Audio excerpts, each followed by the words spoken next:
আচ্ছা বলুন তো, বিকেলের হালকা রোদ, নদীর স্নিগ্ধ বাতাস আর আপনার সামনে ধোয়া ওরা এক কাপ কফি কিংবা পছন্দের কোনো খাবার খুব বেশি দূরে নয়, আমাদের মানিকগঞ্জের বুকেই আছে এমন এক টুকরো স্বর্গ।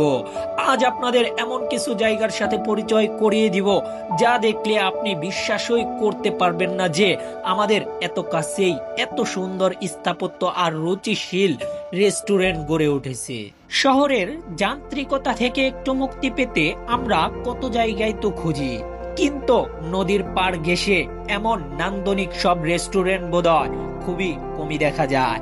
এখানকার এক একটি রেস্টুরেন্টের ডিজাইন আপনাকে মুগ্ধ করে দিবে, কোনোটা আপনাকে মনে করিয়ে দিবে পাহাড়ি রিসোর্টের কথা, আবার কোনোটা একদম গ্রাম বাংলার ঐতিহ্যে ঘেরা। সবচেয়ে মজার ব্যাপার হলো এখানকার ভাইরাল সেই আমবাগান, ছায়াগেরা গাছের নিচে বসে আড্ডা দেওয়ার যে প্রশান্তি তা অন্য কোথাও পাওয়া সত্যিই কঠিন।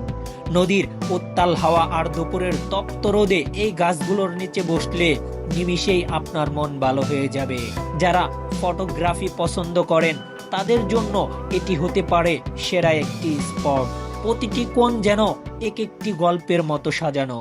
আপনারা হয়তো ভাবছেন এত সুন্দর জায়গাগুলো আসলে ঠিক কোথায়, কেন আমি এখনো নাম বলছি না? কারণ আমি চাই আপনারা এই সৌন্দর্যে আগে ভাগে ডুবে নিন। নাম শুনে আগে ভাগে ধারণা করার চেয়ে দৃশ্যগুলো নিজের চোখে দেখে নিন।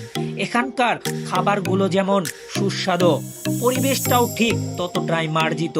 পরিবার নিয়ে আসা হোক বা বন্ধুদের সাথে জমিয়ে আড্ডা, সবকিছুর জন্যই এই লোকেশনটি পারফেক্ট।